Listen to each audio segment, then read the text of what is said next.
Hi, hello, and welcome to According to Weeze the podcast, where we're going to have candid conversation with the hopes of finding a way forward in community.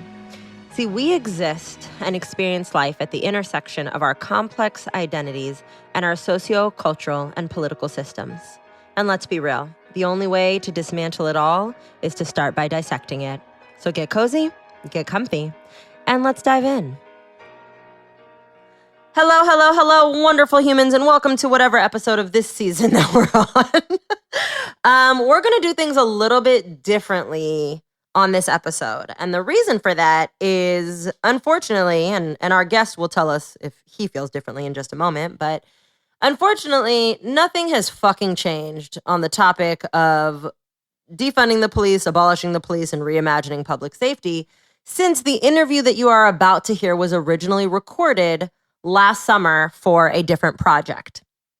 And I wanted to have this conversation partially because I'm really tired of the narratives that are out and about in the world. I'm tired of people pretending like they don't understand the difference between defund and abolish and reimagine and what it means. I'm also really tired of people playing the marketing game of like, well, maybe if you used better language, fuck you, people are dying. So I decided that I can't really complain about the thing, so to speak, if I'm also not doing a thing about the thing. So I was like, yo, we're going to take this old episode where we had this really in-depth conversation where we explained it, and we're going to re-air it for the masses on the podcast. Now, there's no other person in this world that I would have wanted to have this conversation with than one of my absolute best friends, my chosen family, my chosen brother, Christopher. Hi, Christopher. Hello, everybody.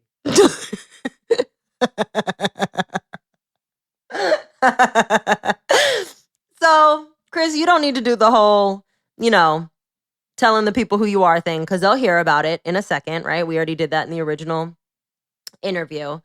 But what I would love to do before we kick it back to the conversation we had over the summer was really quickly just do an update. So we recorded it, I think it was in June, right after the Great White Awakening, where all of a sudden people are starting to pay attention to work that you and I have somehow had our hands in or adjacent to for years. And we didn't originate it. We just picked up the baton right where we could.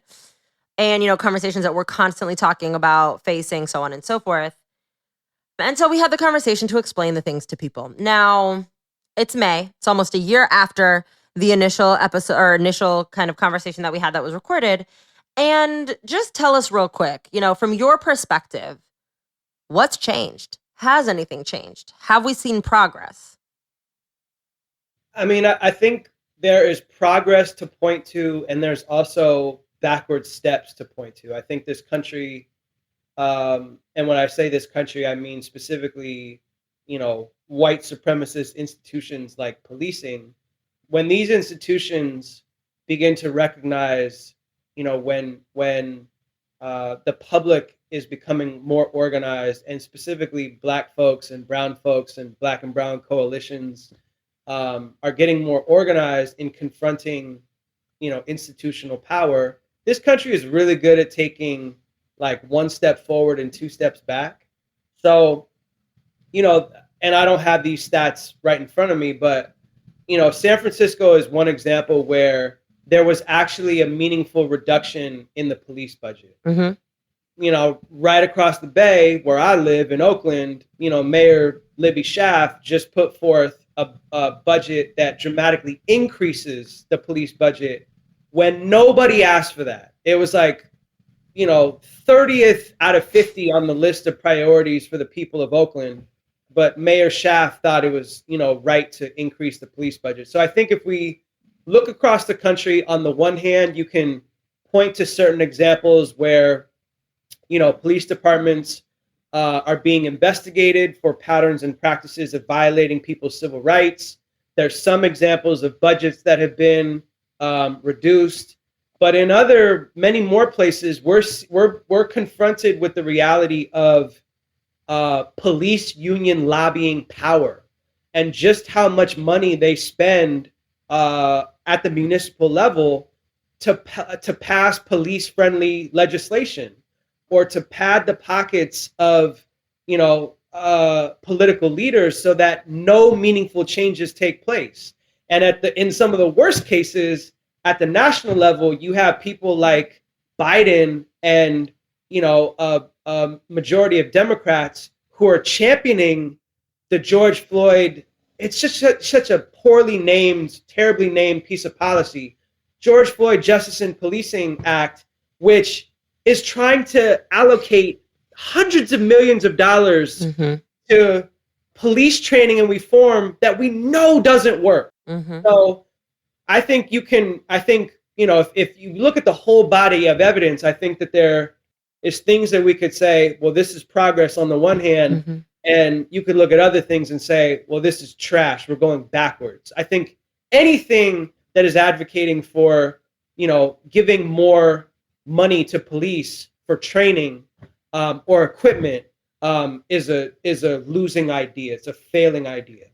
Yeah, one of the things I keep seeing too is this idea that we're going to give more money to police for training and equipment while simultaneously either upholding the institutions and the policies that allow for them to evade accountability and or increase their ability to evade accountability, which is like by definition the exact thing that we should not be doing, right? The exact thing that leads to all of the civil rights violations, all of the ways in which Black and brown folks are over policed, by a really like a militarized, right, domestic terrorist force, as far as I'm concerned. And we talk about that more in the episode, the original interview. Also, just in case people were wondering, London Breed cut it by 120 million. / this is why everyone hates Libby Shaft.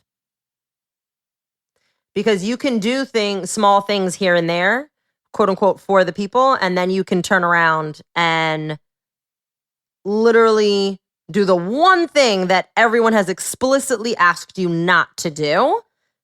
Not only not to do, but that no one even asked you to do. Like, ma'am, the fuck are you doing? And we see this across the country, right? That's just an example. I love using the Bay Area as an example because people think we're like so aware and so progressive and so forward. Institutions are institutions across the board. They all function the same way. This conversation, this re-recording is coming at a really coincidental time because Aunt Rachel sent me a podcast called Why Police Reform Fails. Ooh, send me that. Yeah, and it recounts specifically, the uprising in St. Louis. Because for many of us, that was a really important turning point. Yeah.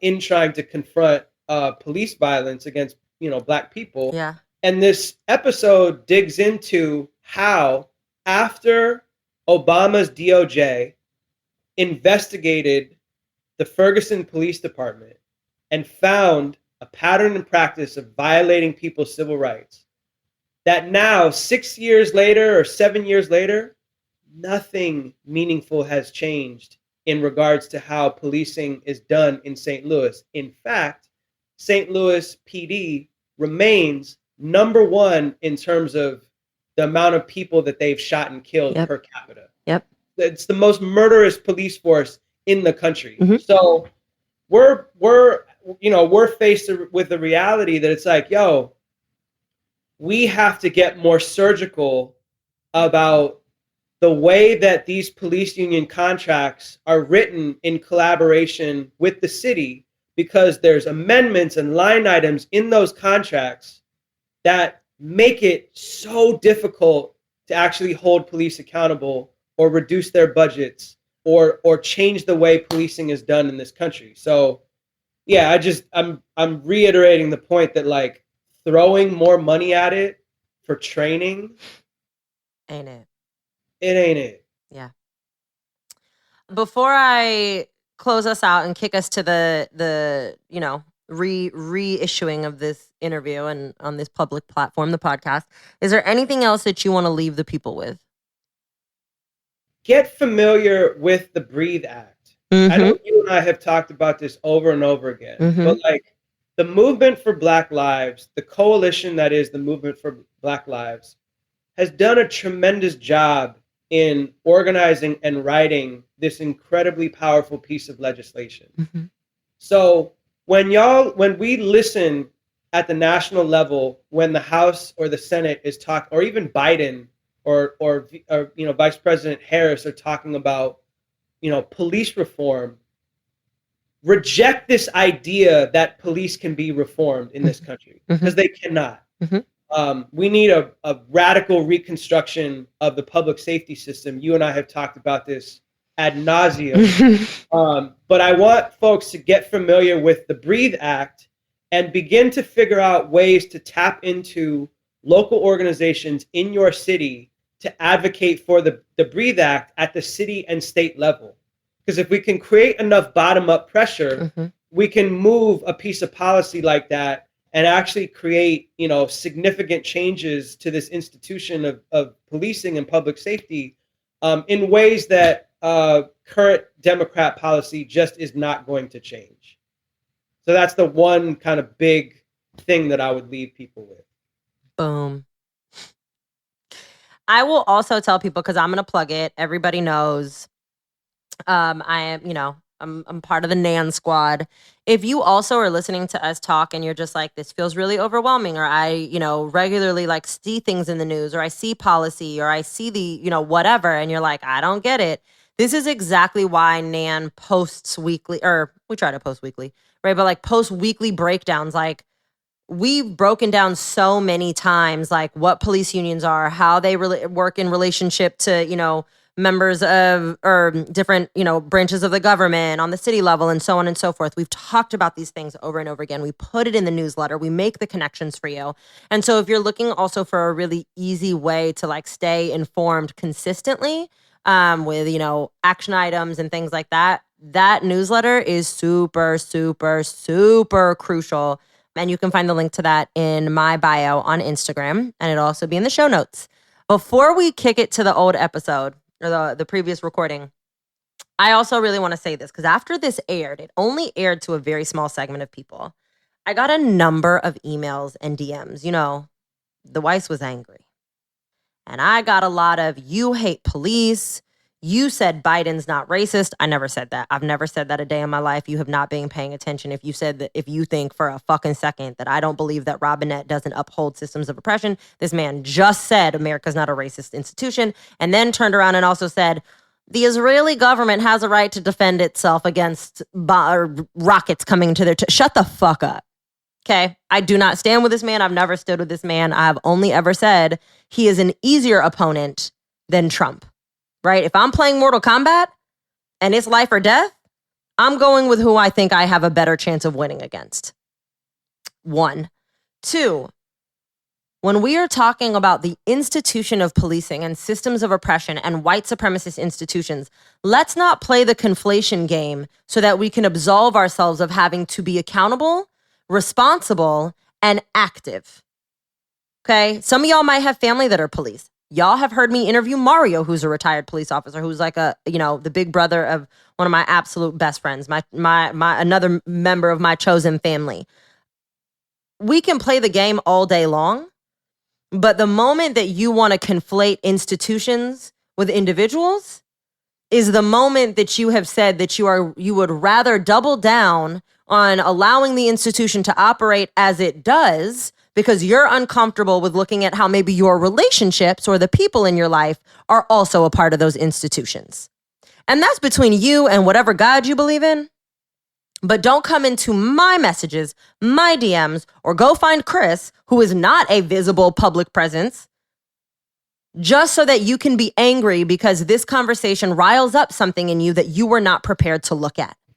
Listen, if there's one thing I'm not going to do, and I know you're not going to do, it's going to be gaslit by people who are ahistorical, don't know themselves, and have no analysis about settler colonialism and their institutions. Come to a conversation with good faith, we can meet you halfway.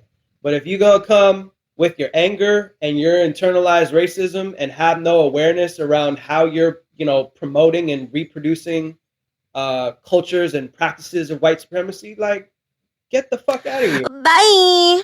I ain't got it for you. So this is just, I'm just letting y'all know.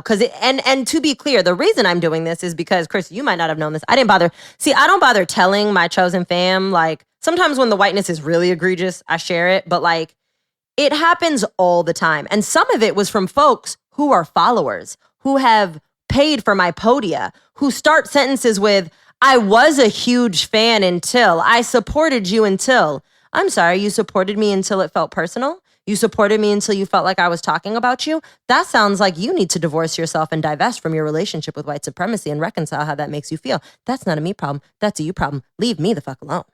So that's it. I just had to say that because don't be surprised if you come into my space and you get pushback or you get ignored or you just get blocked immediately. I'm not playing this game with y'all anymore. I need folks to understand that nobody is responsible for your ignorance but you. Say it again. Don't nobody have time to teach you. Don't nobody have time to answer all your questions. I don't care if I'm doing equity work, 7 a.m. to sundown, or if Weeze is doing, coaching around equity and anti-racism work. Like, we are not responsible for holding your hand through an entire educational process. Unless you're going to enroll in one of my courses or sign up for the NAN newsletter, because that is the appropriate space for you to have that happen. But not if you're going to come in already having decided that you're going to be oppositional and fight. Can't do it. Can't do it, won't do it. Anyways, that being said, thanks for coming back, Chris. All right. See you on the flip side. Hi, everybody. I was giving everyone a second to hop on. Y'all are welcome to use the chat function. Remember, the chat function is your friend. You can talk to each other. You can talk to me. You want to ask really, really direct, specific questions, you can put it in the Q&A section. But that being said, everyone, I would like to introduce you to Chris. Yay! Chris is, like I told y'all in the email, he is very much my chosen family. If I could have hand selected a brother, it would have been Chris. I couldn't say that when we first met when I was 17. I hated Chris. This is Chris in my favorite story. We're not going to tell it because we don't have that kind of time. But I met Chris, and it was at a party over the summer, and he was already at Cal, and I was about to go to Cal. And so a mutual friend of ours was like, oh, y'all should meet. You're going to both be at Cal. You're both from the Bay. You have a lot in common. And he was such an asshole. He wasn't. He was just pretentious and drunk. And I hated him. And then he surprised me by being a phenomenal human, being like, hey, seems like you've been ignoring me and avoiding me on campus, but what happened? And we had this beautiful exchange, and he's literally been my best friend ever since. We are chosen family. We have, 2 other, god brothers, cousins that are also our chosen family. And we're our whole own little squad. Love his parents, all the things. So it is also a beautiful gift that Chris is the communication director for Think Rubik's, which is a political strategy firm. I think that's the simplest way to explain it. I'll let you do the riff on what you do and how you want to contextualize it. But, he also has a background. He was in Ferguson as well. Like I said, we went to Cal together. So we are also both Bears. And a lot of the work that we do, even though we do it respectively in different containers, there's tons of overlap. And I'm also, yes, go Bears. And our particular friend circle also very seriously, we nerd out on this shit all day long. So I wanted to bring him on because the conversation that Chris and I have most often and more than anybody else is the conversation around policing and also politics. Y'all listen to me, you hear me talk all the time. You know that this is my shit. And so I felt who better to bring on than my family, who also enjoys talking about it and is also equally as funny. Because I'm hilarious. That's debatable. I'd be having a lot of dad jokes. Yeah, I think you're funny. You make me laugh. I think you're funny.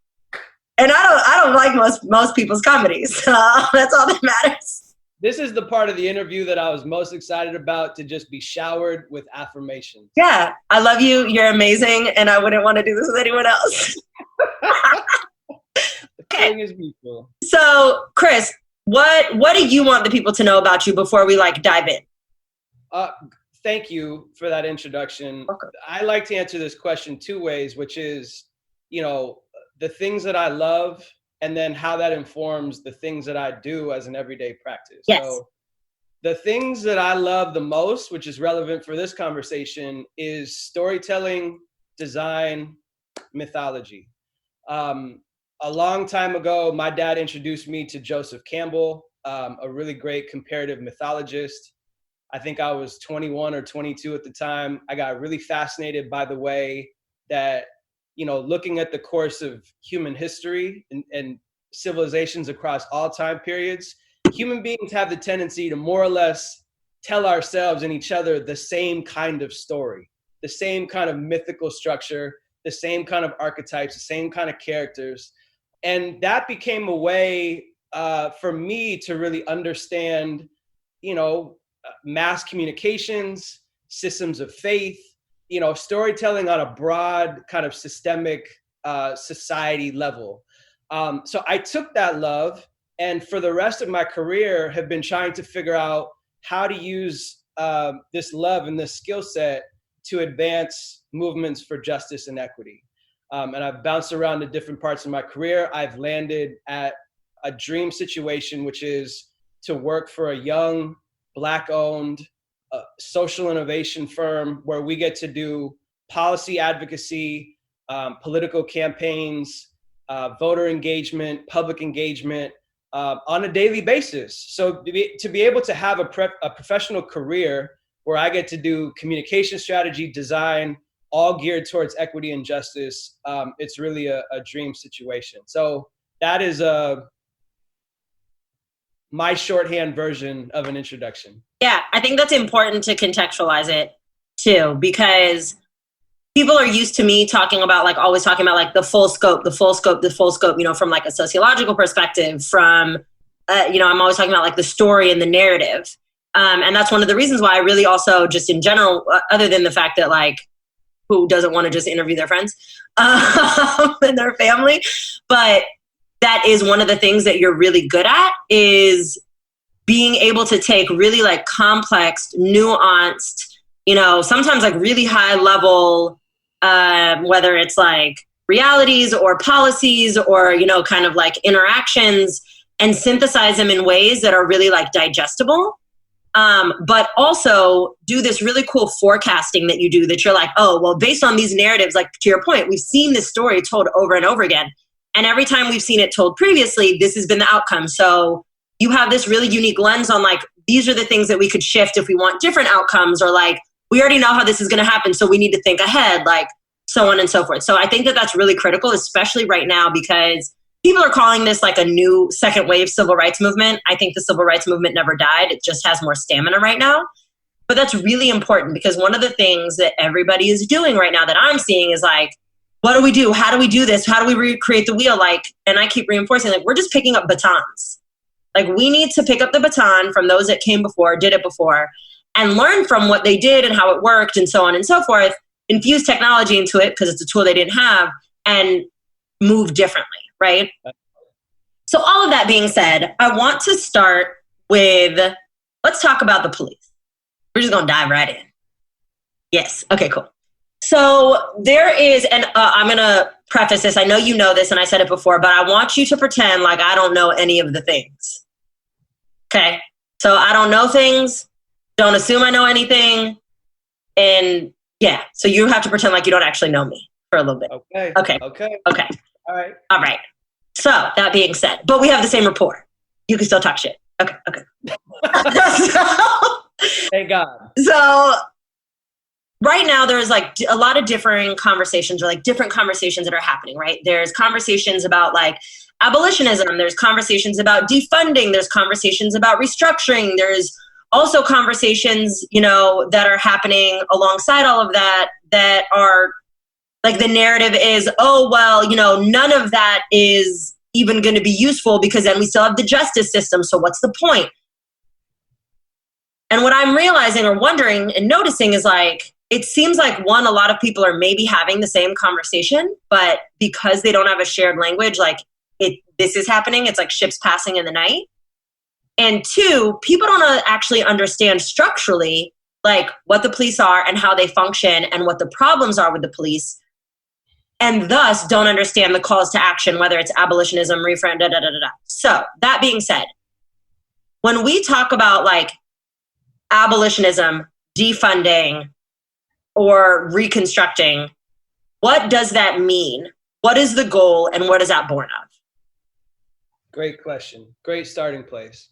One of the kind of nuggets of wisdom that I've learned doing communications work is that it's not what you say, it's what people hear. This is the real value of knowing who you're talking to and knowing how people hear conversations or discussions or language through the lens of their own identity and the concentric circles of their identity and their lived experience. So like me as a light-skinned, curl-activated, college educated Black male, I'm going to hear this conversation differently from, being in Oakland, having grown up in the Bay Area, different from, a 40-something suburban white woman in the middle of conservative Ohio, right? So like terminology like defunding, abolition, reconstruction, for you and me, that's really fluent because we have conversations like this every day. For somebody who, has a healthy relationship with the police, they hear defunding and alarm bells go off about how, their safety is going to be compromised. So I love that we're starting in a place where we can just parse out definitions of the language. The way that I'll answer this first is to start with a premise that you and I have talked about, which is that for people with marginalized identities, police does not mean safety. Police do not make us feel safe. In fact, for people with marginalized identities, police make us feel extremely unsafe. And I'll kind of spare, going into the depths of my own personal experiences with police. But, the shorthand version is like, my heart rate changes, my blood pressure changes whenever I see police on the road. And I know that's because, in affluent communities, especially affluent white communities, the way that police operate is entirely different from the way police operate in, low income, poor, predominantly Black and Latino, indigenous communities. The way that police treat, sex workers, trans people. So we got to ground this conversation in how different people experience police and how for white communities and affluent communities, those communities are actually protected. And in, marginalized communities, those communities are policed aggressively for an entirely different purpose. So that is a starting point. It should help us understand why marginalized people are interested in redesigning and reimagining a system that actually guarantees our safety. That's our starting place. You told me to assume that you don't know any of the things. So, it's important. I trust that you've mentioned this to your audience because I follow your content. The actual history of policing in the United States. I'm a lover of history for how it can inform us and orient us in the present. Policing having been born out of fugitive slave patrols in this country, you can draw a straight line from, modern policing to, poor white folks that were deputized to go chase down, Black people that were trying to gain their freedom. So this is an institution that was always designed to control the movement of Black people specifically, and other marginalized people specifically. So when we talk about defunding, abolition, reconstruction, at the heart of this message, what we're saying is we want a system that guarantees our safety. And it does not centrally involve militarized strangers with guns patrolling our neighborhood like it's enemy territory, in which case we are made to feel like enemy combatants, right? That's our starting place. So let's move to defunding. Defunding really just means folks with marginalized identities have a keen understanding about how every city across the country spends way too much money on policing and strips way too much money away from the social services that actually create safety, right? So you go across the country, especially to any Black community in the United States, education spending is drastically too low. It's too low for healthcare. It's too low for workforce development. It's too low for affordable housing. The things that guarantee safety are not getting enough resources.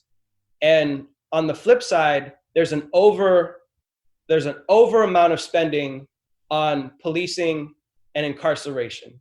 So defunding really just means we want to reduce the budgets that are being put towards policing, predatory policing, the kind of policing that's making us feel unsafe, and putting those resources into the kind of services and systems that will actually guarantee our safety.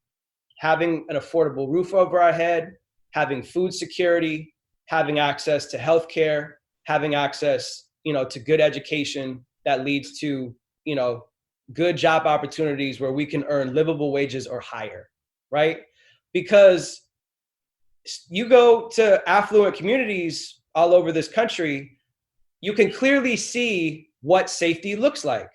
When these communities are fully resourced, they do not need high police budgets because, there's a strong correlation between poverty and crime. Defunding means, again, reducing a budget for policing, increasing a budget for social services. What defunding does not mean is zeroing out a police budget overnight and leaving a community with no emergency response. That's not what defunding means. Yeah. It's a gradual, sensible reduction, reinvestment, reallocation, and at the same time, reimagining how we actually respond to emergency situations. Because, the other fact, and again, I'm pretending as if you don't know any of the things. Nothing. You know nothing, that we ask police to do too much in this country. So, we're having police, and I'm sorry I don't have like stats handy, but, the vast majority of interactions that police have with a community are not resolving violent crime. They're not resolving rape. They're not resolving real crisis situations. The majority of interactions that police have with communities are basic traffic stops that police proactively decide at their discretion, I'm going to stop this person, for a perceived violation, or using it as a pretext to search their car, find weapons, find drugs, funnel that person to the incarceration system. So we're asking police to do too much. What folks who are advocating for defunding are saying is, not only do we want to reduce the amount of resources we're putting into policing, but we also want to reduce what we're asking police to do. So in situations where we have, a homeless person who may be having a mental episode, you do not need a person with a gun necessarily to respond to that situation. Right. Or people who have drug addiction who may be having an episode on the street, that there are certain kinds of public health interventions that we can reimagine to deploy a different kind of person to those emergencies. So I'm talking a lot. That's defunding.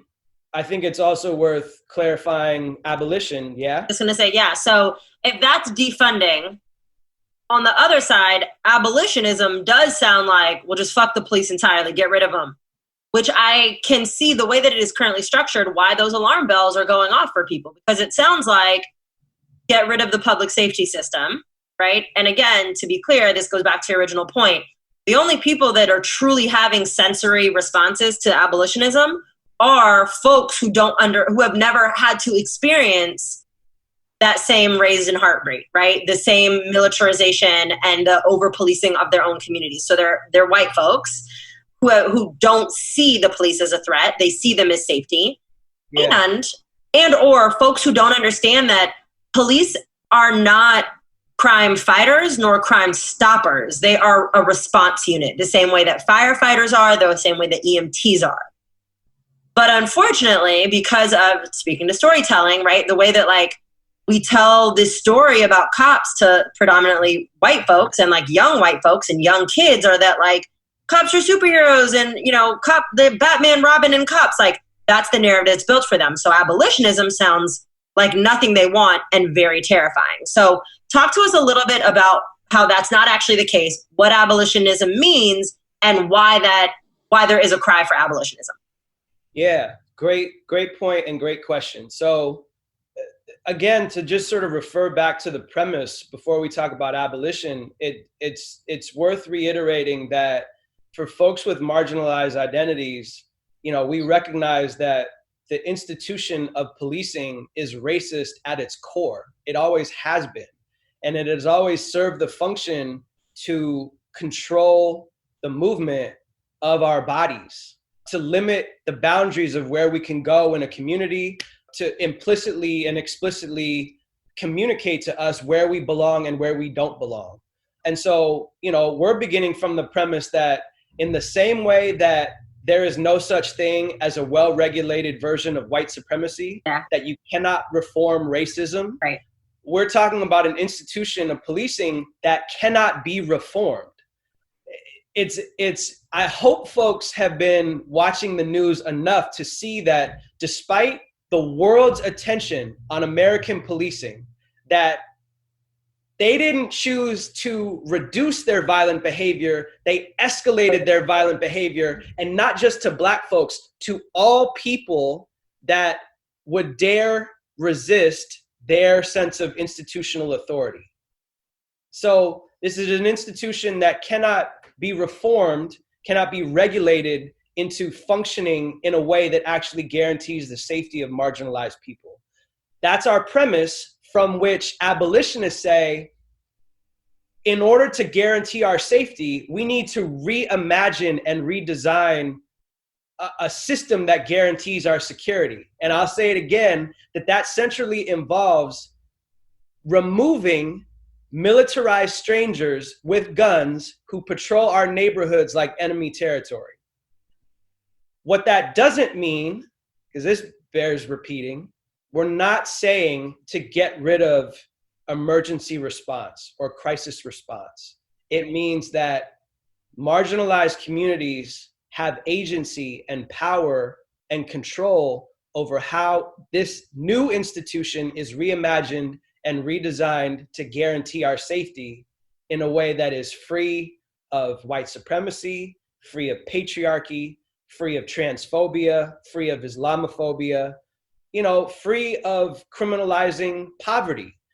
So at the heart of abolition, you know, this is the relationship between abolition and defunding. Is defunding says we're going to reduce the budget, reallocate to build up, you know, investment in all these other social services, even invest in, you know, new kinds of crisis response teams, and keep doing that until this racist institution no longer exists.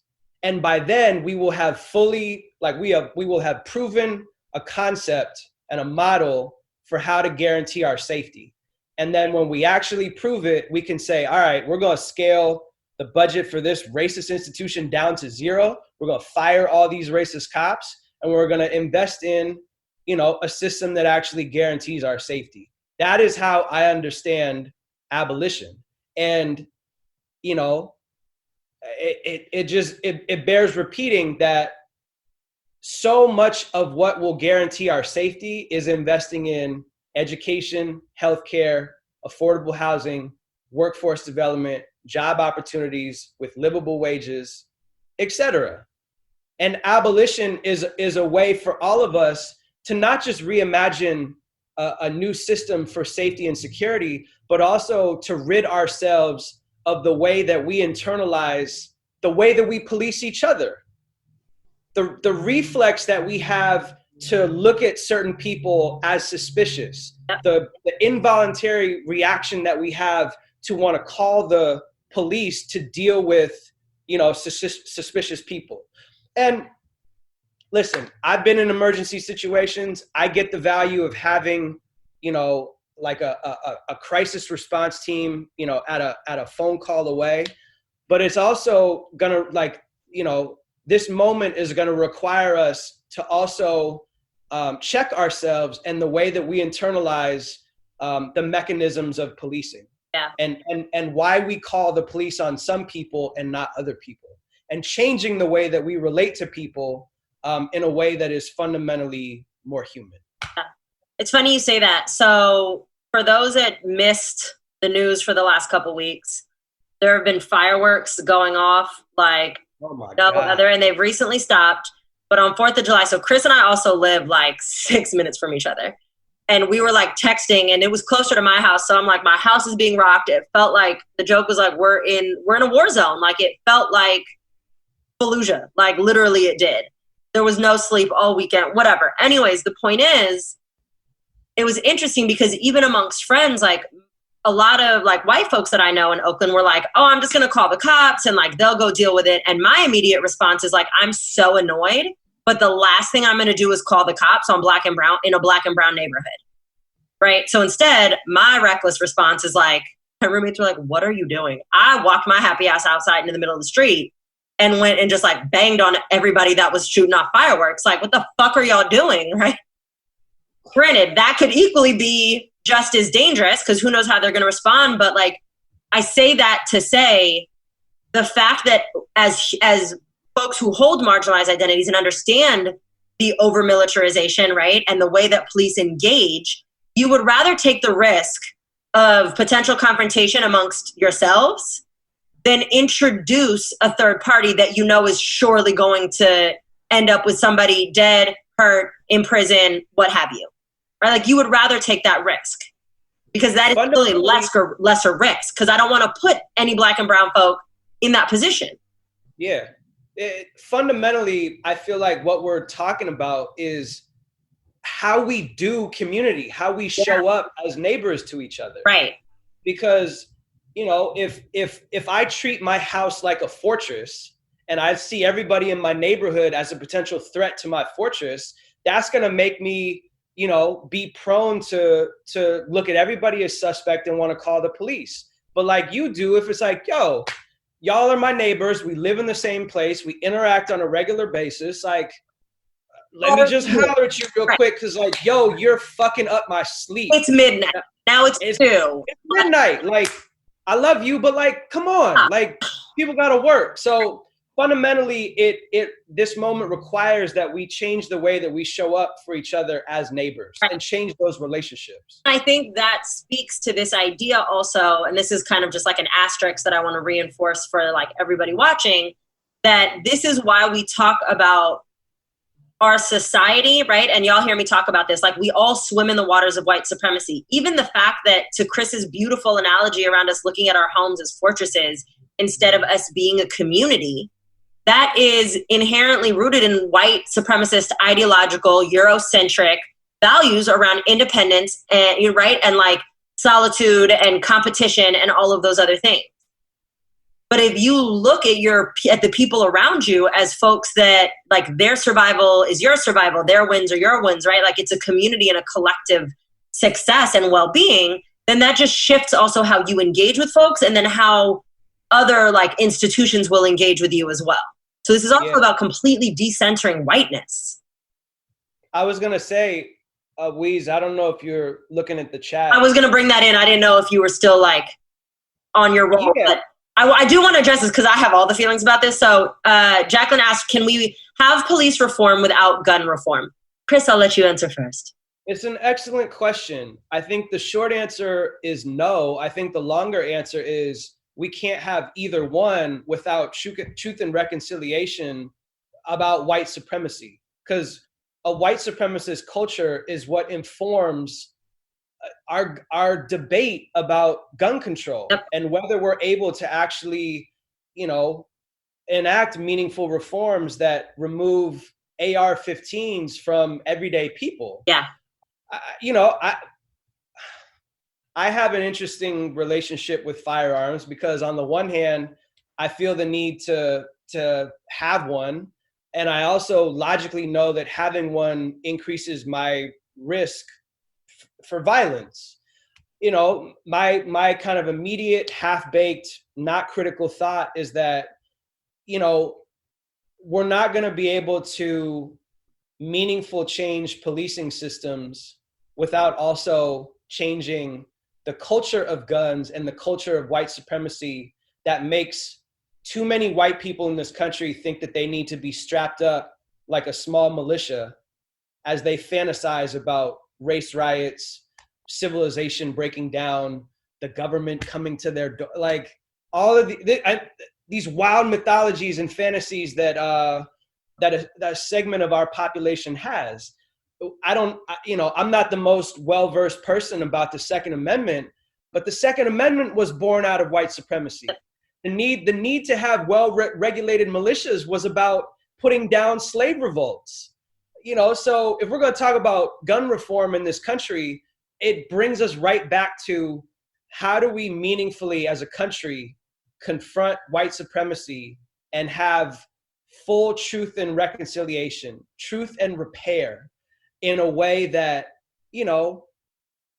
compels white folks to give up on this need for domination, to give up on this need to sit at the top of the hierarchy, to give up on this notion that if they can't, be at the top of the hierarchy without enforcing violence upon everybody else, then, nobody can have a piece of this country.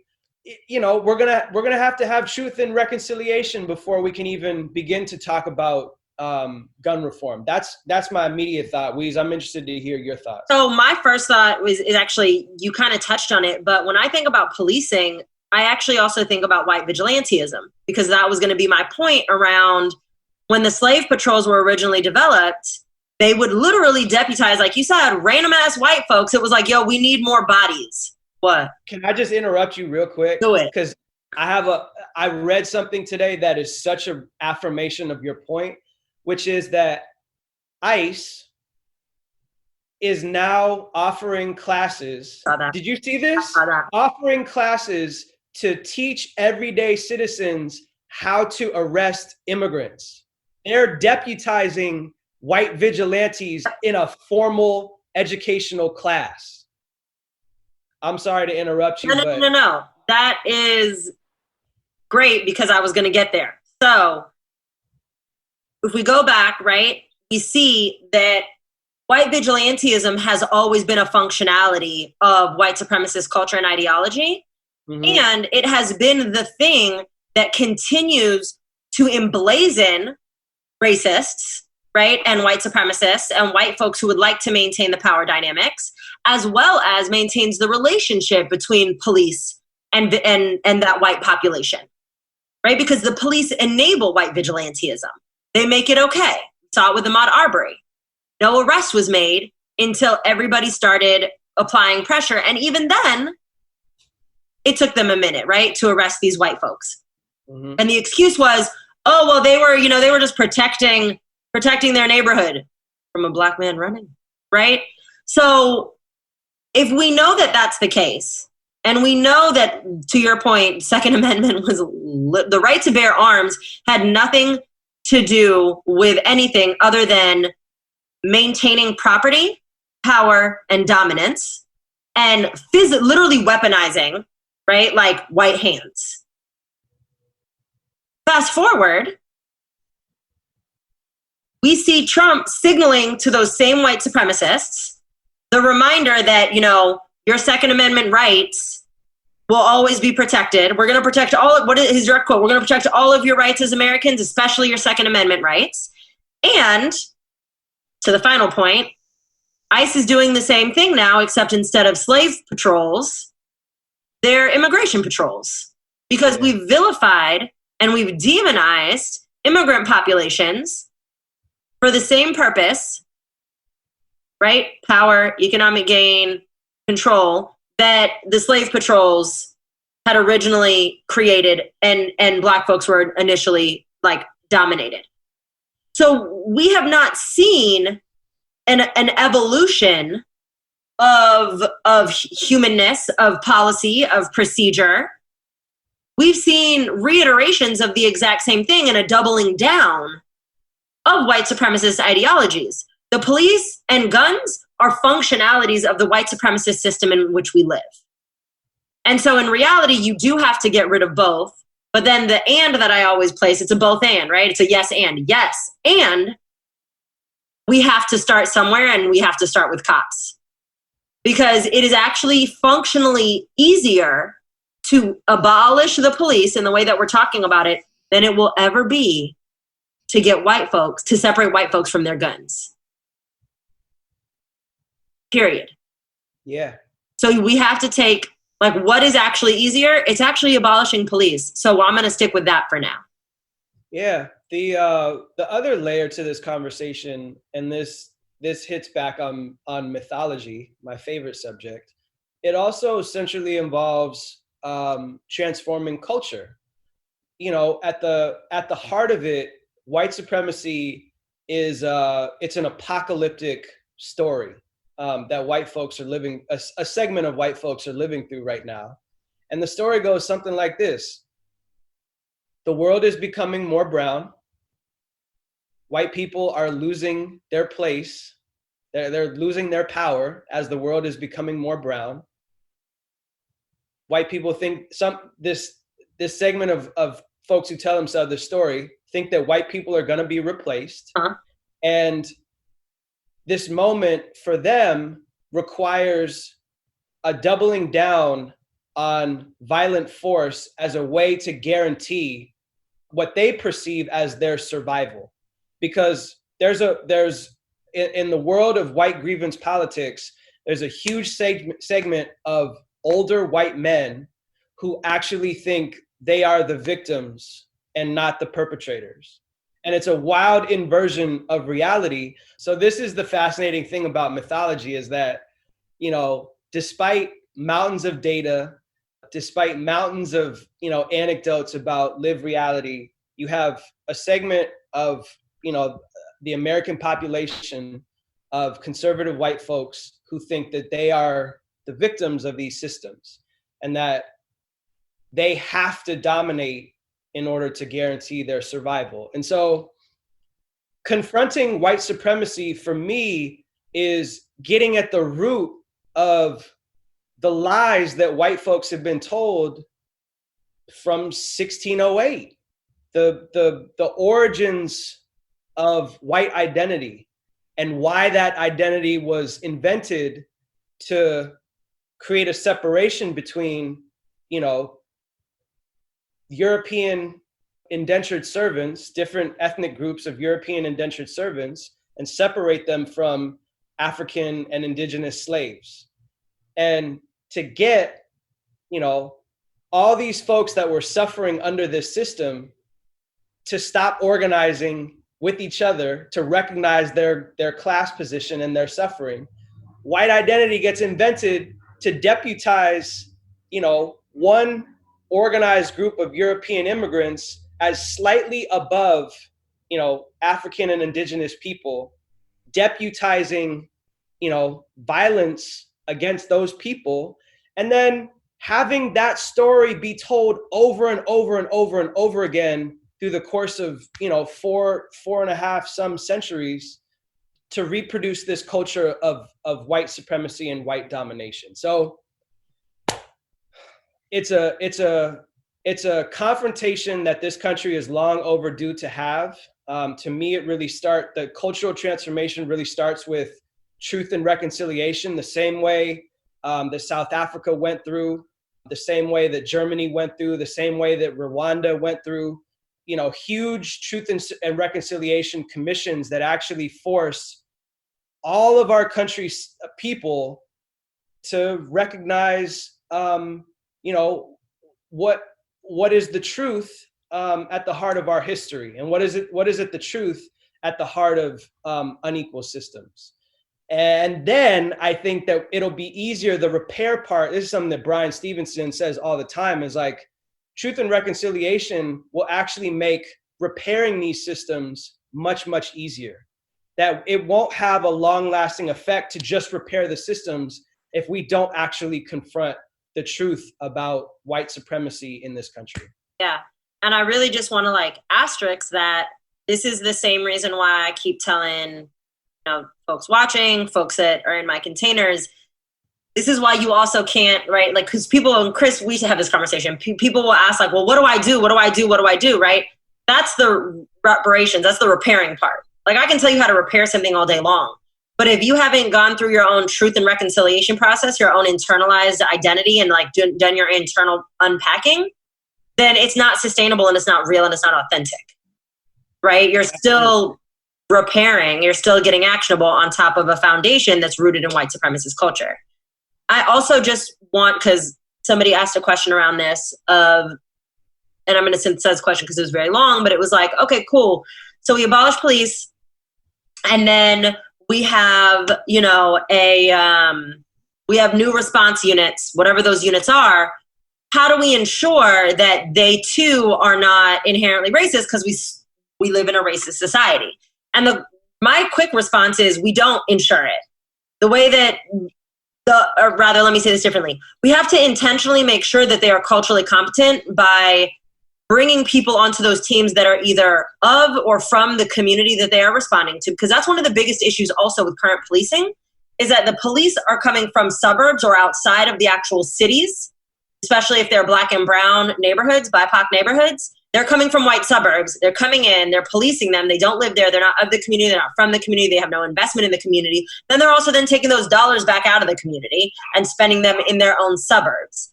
So then they're continuing to deplete, right, the city's resources and not funneling that money back into the city. But we have to have a culturally competent hiring process. We have to make sure that people that are on those response units are either of the community or like community adjacent, meaning they hold similar experiences, even if they are from somewhere else. And those people have to be the ones that inform the systems and processes that get implemented as a response mechanism. Mm-hmm. Otherwise, yeah, you just have new versions of whiteness. Mm-hmm. Anything to add? Yeah, I think, the folks that have been closest to the pain are typically closest to the solution. And for me, it means putting marginalized people at the forefront in leading the way that, new systems are reimagined and redesigned. And I think, like I talked about earlier, this moment requires us to renegotiate and redefine the way that we relate to each other as neighbors, because whatever systems we come up with, they're gonna inherently be hyper-local. There's not gonna be one catch-all solution that works for the entire country because of the nuances of, each locality across the country. What that means to me is neighbors are gonna have to collaborate to create what these solutions look like. And it's really gonna have to put marginalized people at the center of the conversation to ensure that we're not reproducing white supremacy in another name or in another crisis response team. And to a point that I think was made in the Q&A, which I think is another good question of like, how do we make sure that at the very same time that we're reimagining and redesigning, crisis response, that we're also ridding every other institution from white supremacy, because education, housing, healthcare, capitalism, like white supremacy is entrenched in all these places. And so it's just, it creates a tremendous amount of work to make sure that, we all are politically educated. I was just going to say, let's start talking about voting. To make sure that we're all politically educated, to make sure that we're all working from a shared analysis and shared definitions and shared understandings. And even if we don't have the same lived experiences, to make space for us to understand the differences in our lived experiences, because it's out of that kind of collaboration that better solutions rise to the top. That's my short answer. I feel like I have more, but I think it's also important to note that, like, two things. One, there are people out there doing the work on every single aspect, right, of life. So the kind of like life outcome sectors, right? So like education, housing, healthcare, food, so on and so forth, workforce development. but only one of them, of these arms of the institution, is killing people within seconds, within minutes, right? Healthcare kills you slowly. Education leads to, right, like lower life expectancy and so on and so forth over time. But only one of these things is killing people in 8 minutes and 46 seconds. With guns or without. That's the other reason I say, yeah, we should definitely be talking about gun reform. But George Floyd was killed with a body part, with a knee, not with a gun. And so when we're talking about taking on the system, I would love to say, let's attack it all at once, burn it down, start it over. Woo, good, great, done. But that's not the reality. The reality is that we have to segment it out. And right now, policing and incarceration in the prison industrial complex, right? Because those three things go together. And then I would say right after it is the justice system, right? Because it's all intertwined. Those things take precedent as far as I'm concerned. I would co-sign that, especially because it reaffirms a point that we made earlier, which is if we looked at a local city budget, if we want to bring balance to our communities, we have to get honest about how much we overspend on policing and incarceration at a municipal level, at a state level, at a federal level. And starting with reducing the funding to those institutions is the logical place because of how much we overspend there. Yeah. So in order to make, systemic change in these other sectors, we have to start with reducing police budgets. Yep. So I co-sign that. I think that's the natural starting place. Yeah. I think the other thing to note is when I don't know why this is the vision I had in my head, because it's definitely like a crime. But when you need gas, and there's no gas stations out, and you have a Humvee sitting in the corner, well, driving down one-way European streets, and then that Humvee is like taking out, I don't know why my brain just did this. just go with me, right? Like that Humvee is bigger than the streets. It's taking out everything in its way. Well, I need gas, and I know that truck is causing harm. So I'm going to siphon the gasoline into my car. Now, my car is still causing pollution. It's not an electric vehicle, right? It's a little old Honda. So is it still, environmentally, is it still having a negative impact? Yeah, but it's not ripping up streets. It's not, taking out people's whole houses and flower beds and potentially pets that are running across the street. So that I literally think about it in the same way. It's like, okay, I'm going to siphon all the gas out, right? Which is like the defunding. I'm going to take from you so that you can no longer function, so that I can function. And then as I'm functioning, that gives us time to figure out, okay, well, that's still a little bit of a problem. Like the Honda is still putting emissions in the air and we'd really like to move to electrical. But how can we now do that? Because we bought ourselves time and nobody is dying and nothing's getting ripped up. So this feels like a good opportunity to sort of pivot our conversation into how do we actually facilitate defunding? I was just going to say, so Chris, everyone knows I like to give people action items and tell them what they can do. So what can the people start to do? What does this look like for everyday citizens who don't yet have access to all the knowledge and all the other things? I say yet because we might or may not be working on something. I mean, the first answer is to, wherever you're at, do a little bit of investigation to find out which organizations and which, people have already been organizing around this work, because chances are, those people exist in pretty much every place where there is police violence. There are concerned community members with marginalized identities who have been advocating for, systemic changes to policing probably for decades. because this is just not a new issue, especially not for Black, Latino, and Indigenous folks. Right. So for one is to find the organization, and for two, to kind of make an assessment about what kind of contribution you can make to the organizing work that's already being done in your locality. For some people, who don't have a lot of time, that may mean making a donation. There may be volunteer opportunities. There may be opportunities to, show up to a city council meeting and give a public comment.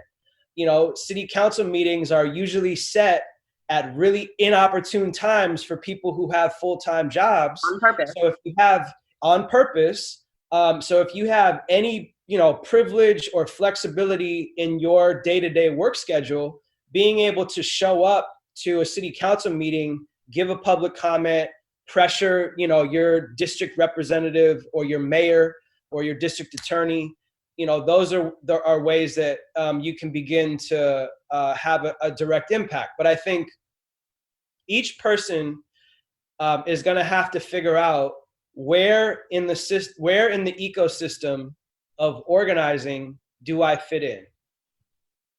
And there are many places. There is not a limitation. You can cook for people. You can give rides to people. You can contribute intellectual labor. You can contribute creative labor. If you are a social worker, you can provide healing services. If you're a yoga teacher, you can provide, physical and mental healing through yoga. So all of this is to say is that the ecosystem in the movement for justice and equity is very, very big. Centrally, it involves orienting yourself towards actually accomplishing equity and justice on a systemic level, not just on an interpersonal level, and figuring out the best way that you can make a contribution that goes beyond, just a donation, that goes beyond, your personal education. Really, like when it gets down to it, systems are made up of people and policy. Mm-hmm. So changing policy is going to be central to creating, lasting justice and equity. Getting good leaders into the right positions is going to be a way to create lasting oversight of that policy. So it really, there's a lot of education and introspection that happens, that has to happen for folks to make a decision about what their contribution is going to be. Me personally, having been on the front lines in Ferguson, having organized, communications infrastructure and political education programs in Ferguson, I figured out that, communications, campaign design, graphic design is the way that I am best suited to make this contribution. And each person is going to have a different answer, based on their skill set, based on their identity, based on their aspirations. So I think it takes, critically questioning yourself over and over and over again until you arrive at a place where you can make that contribution consistently in a sustained way, not just in a one-off way. Because the fact is, this is the last kind of point I'll make on this, and then I'll shut up because I want to hear your thoughts too, is voting is a comma, not a period. Uh-huh. That when we're in election cycles, voting for our representatives, passing propositions, passing policy is really critical. And then there's a whole bunch of more work that has to be done in between for the next election cycle. So moving policy and electing new people is critical. And then there's ongoing political education, ongoing organizing that happens around the clock. So really, the first step is critical, because if you can plug into an organization that's already doing the work, the chances are they will provide a system, an organized way for people to sustain their relationship to this work. So that's my gut, half-baked answer. Well, I think it's a beautiful answer because I have a full-baked answer, which exists in my All the World's a Stage example, as well as my post on sustainable revolution. And everyone can go watch those because that is an hour-long video on everything Chris just said. I love when people that I love and respect agree with me and they don't even know it because they haven't seen my shit yet. Hey, that's why we friends. Hey. But yeah, y'all can go watch for my full response on that. It's what Chris said, but I use my All the World's a Stage, all the men and women merely play as my Shakespeare, one of my favorite Shakespeare quotes to like elaborate on that. It's on Instagram, wearing a bright neon long sleeve shirt. And I actually think it's in my stories right now. That's a whole nother hour-long video. But yeah, ditto, big ditto. I don't need to say it again. Like that was great. The one thing that I will say that is super important, especially for white folks that are listening, and you said it, and I keep saying it, and I really want to reinforce this. White folks, stop trying to take the lead and reinvent the wheel. Black, brown, indigenous, API, people of color have been doing this work since whiteness created us.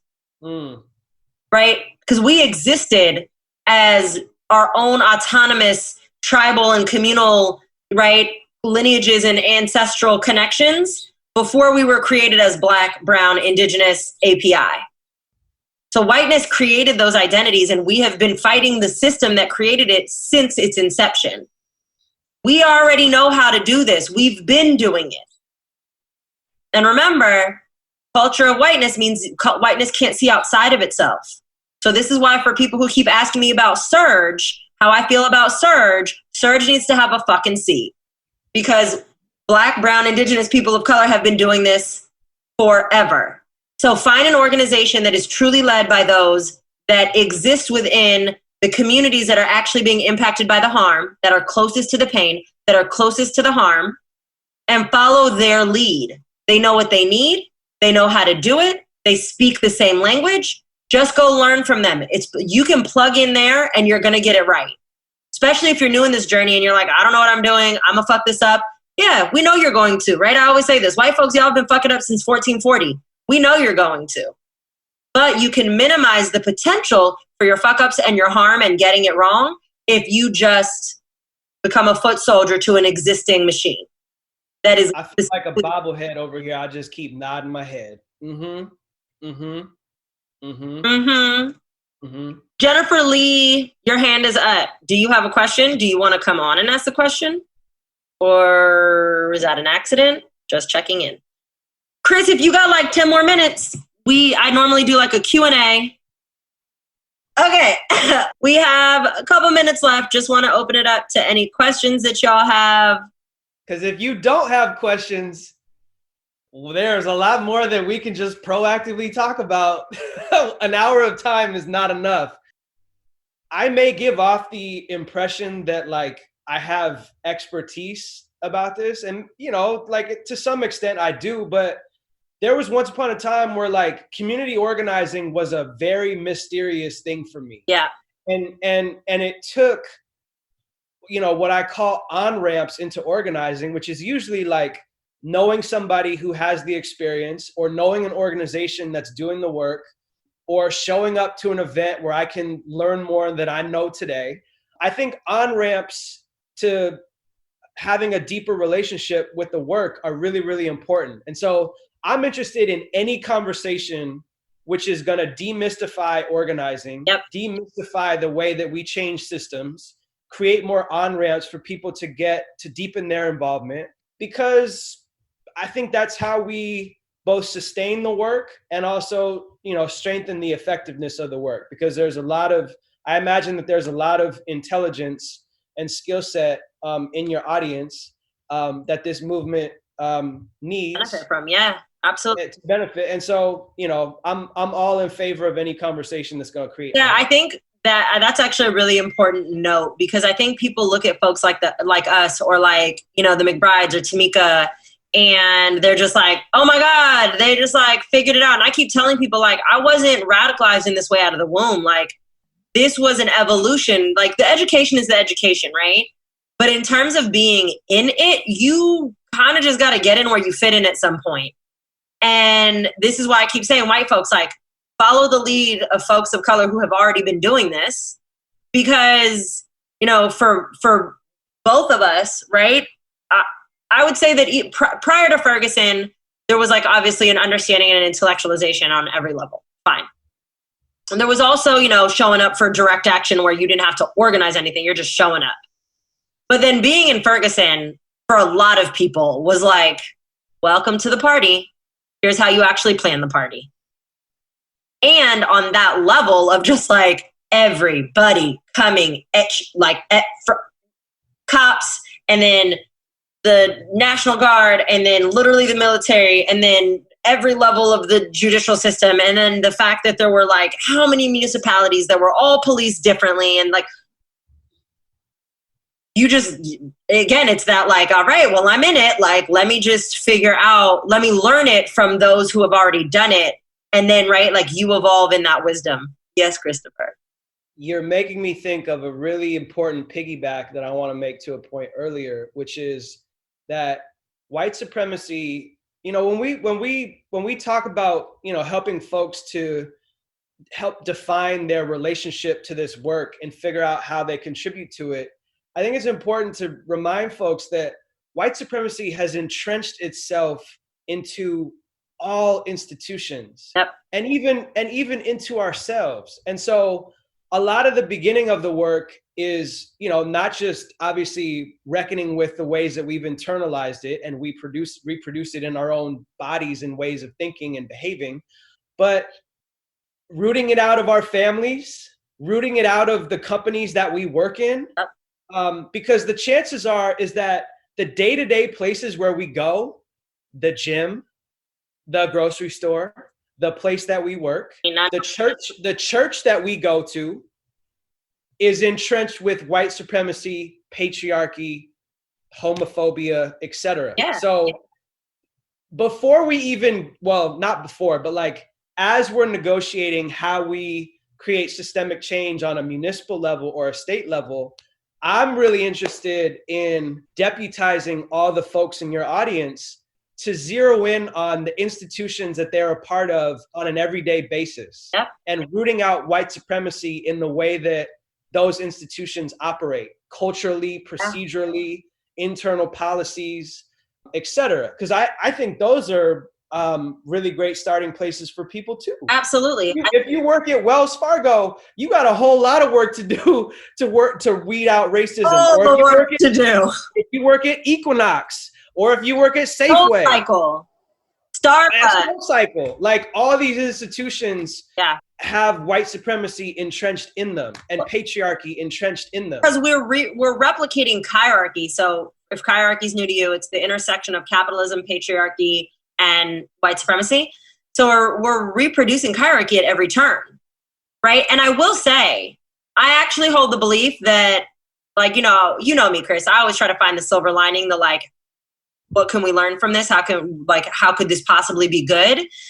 I think that while COVID as a pandemic is horrifying in the way that our government specifically and a lot of the citizens have responded to it are horrifying, it has put us in a position where we are willing to reimagine what business, school systems, what systems look like, one, and two, capitalism is inherently rooted in white supremacy. And so if we also have to start to look at critically capitalism, how we do business, how we engage, and what we expect from our employees, like all of those types of things, then we're already uniquely positioned to actually be able to start doing these things. And what people don't see a lot of the times is the way that because it's all intersected, this is a unique opportunity. It's not just about race, right? It's not just about dismantling it in that way. Like, it's a full system. Mm-hmm. So if you're in a position too where like your schools or the schools your kids go to or your workplace or your local whatever is starting to look at, well, how can we be sustainable considering the pandemic? This is your opportunity to also start to introduce those conversations, right? I read something earlier today. This is an example, and I realized we got to come to a close because we're running over time. But there was a young-ish woman who had been working for Whole Foods for 7 years, most recently putting her health at risk to show up without, worker protection safety or hazard pay. She wore a mask that said Black Lives Matter. You read this? So like within 5 minutes, got called into the office, told that in order for her to continue work, she had to change her mask. And she was like, how ridiculous is this that you want to remain neutral on an issue that is inherently not neutral? There's no such thing as remaining neutral around Black people being killed by police, innocent Black people being killed by police. And so she's prepared to walk off the job. I only say that to say Whole Foods, Amazon, Chase, there's any number of companies where it's like, yo, we got to root out, white supremacy and all these intersecting oppressive forces from all these institutions. Yeah, absolutely. And if you want to have me back on to talk about it, you can count me in. I will have you back on probably a bunch of times. I do want to answer this question real quick. Sarah said, what do you think about the efforts to remove police presence in Seattle with CHOP? I will say this, CHOP was a really cute idea, but you can't attempt to have a coup d'etat and like claim a piece of land as sovereign if you are not militarily equipped to do so. So are you familiar with CHOP? I'm semi-familiar with CHOP. I'm also making a frowny face because, and let me just, before I even say this, I'm not that well versed on what has been happening in Seattle. I've only been looking at it because I thought it was like glorious. Like the human in me was like, oh, y'all just took this whole section and we're like, fuck y'all, we own this now. But I think from my limited understanding is that Seattle represents an example of what happens when white folks move to the front of leadership, are not sharing that leadership or even deferring leadership to people with marginalized identities. And so it becomes something that is not actually producing a solution for the people who most need systemic change. So CHOP is the Capitol Hill occupation protest. Again, I am also not like, I'll be totally transparent. I read about it and immediately was like, oh, it's a bunch of white people that colonized some land in some white fashion. And we're like, oh, this is ours now. And we're going to do with it what we want. And so the entire way that they engaged in it was still inherently white centered and rooted in systems of oppression, right? When Audre Lorde says you cannot dismantle the master's tools with the master's house, it means you cannot reproduce the same systems. And that's what they did. So I knew it was ineffective as soon as I read about it. So I knew it was just going to be a matter of time before they like squash that shit. Yeah. I owe it to your audience to actually do some more investigating so that I can give coherent and critical answers, because right now my knowledge is limited on that one. Yeah, I mean, and like I said, I read about it when it popped up because I was like, this is entertaining. This is great. Like the rebel inside of me would love a full coup d'etat. I just would. Yeah, I mean, I'm not gonna lie to anyone, it would make everything a lot easier. Full coup d'etat, let's do it. But, and also it's, again, it's just not effective. Yeah, it's not going to be a sustainable or systemic solution to just, occupy territory the same way Occupy Wall Street was doing. Exactly. Several years ago. It just doesn't, it's just not sustainable. It's not realistic. Power is found in budgets, in policy, and in state personnel. So if we're really going to talk about changing power dynamics, reducing the power that police have, reducing the financial resources that police have, changing, a district attorney, a sheriff to actually change the way that these departments function to mitigate the power of police unions, then occupying territory, it can be effective if it's a means to these larger ends that change power relationships. But if they're not in service to reducing budgets, reducing the amount of police that are on a force, taking their militarized equipment away, changing police union contracts so that you can actually prosecute cops. If these are things that are not coming as a result of occupying territory, then occupying territory is not going to bear fruit. That's my shorthand answer. And I would actually extend that to absolutely anything, right? I think a lot of people think that the U.S. Sorry, I read a comment as I was talking and my brain did that thing where it said what I was reading out loud. A lot of people think that protest is just about being in the streets and taking up space. But it's about disruption, right? No justice, no peace. The no peace is not oh, we're just here to annoy you. It's about disruption. It's about disrupting traffic. It's about disrupting business. It's about disrupting the everyday life. And it's why it's called organizing, because it's very intentional. The locales are intentional. The chants are intentional. The demands are very intentional, and they're thought out because of exactly that. And which means that sometimes the most effective thing is actually not taking up space and not creating disruption. The most effective thing is if CHOP had said, we are going to take over every budget city council meeting, I would have said, yeah, go take up that space. That would have been way more effective. Right? So to that point, let's bring it back to white people gone rogue. Right? This is what happens when white folks go rogue and just think inherently oh, we've figured it out. We know what we're going to do. But they are not actually being led by or informed by folks closest to the pain. I see one more question. Do we have time? Jacqueline Jensen, no, I got to go. We're already over. Also, we already talked about this on the community call. So if you guys, I think it was our July community call, we talked about, somebody asked that same question. There are certain realities in other foreign countries that sure we would love to adopt. And they are only able to do those things because they have already reimagined public safety. They've already structured public safety in ways that don't look like militarizing Black and brown communities. So it's not inherently possible. We can model it the same way, but we had a full conversation around that at the end of the July community call. / you'll just have to come back, and you will. We'll talk about it then. If I could say one last thing to that. All right, go. I'm just kidding. Go ahead. even though white supremacy and colonialism is global, there's something really uniquely evil about white supremacy in the United States because it is uniquely anti-Black. Yep. And uniquely relies upon anti-Black violence. Yes.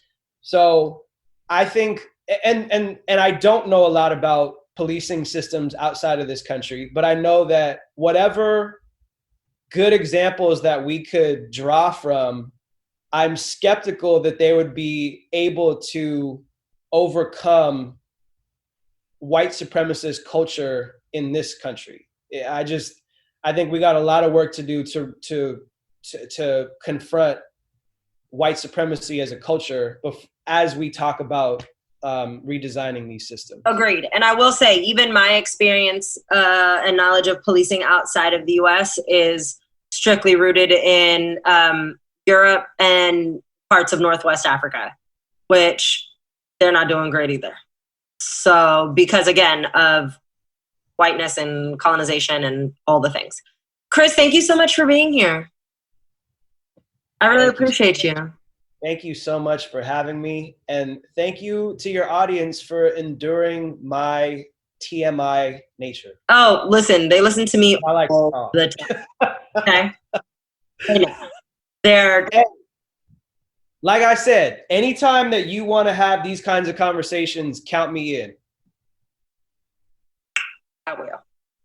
Yeah, no, it's not TMI. Listen, I be telling them all sorts of crazy shit. Sometimes I feel like you don't need to know that, but we're here, so you're welcome.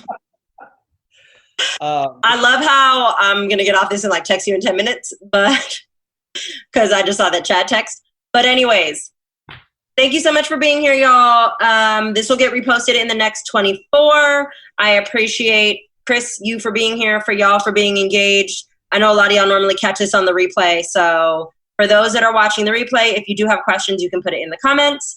And other than that, Chris will be back. The replay will be posted directly in Podia. So it'll be posted as a new post in Podia. Take care of yourselves. Take care of each other. And I will see y'all soon. Christopher, anything else you need to say? Hopefully I'll have enough time to activate my curl the next time I come on. Yeah, I'll give you enough of a notice so that you can make sure it's on and popping. Because mine is looking like a little dry. I'm really looking at We're going to do better next time. You got baby ash, but my shit is wet. Boy. My curls on, they are a little ashy. You can see it on the edge, but it's fine. I didn't on both sides. Okay. I'm hanging up on you now. Love you, bye.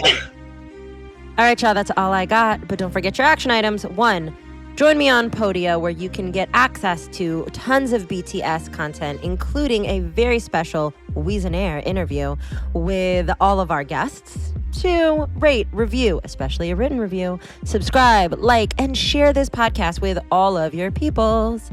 3, if you aren't already, go peep me on IG. Follow me there.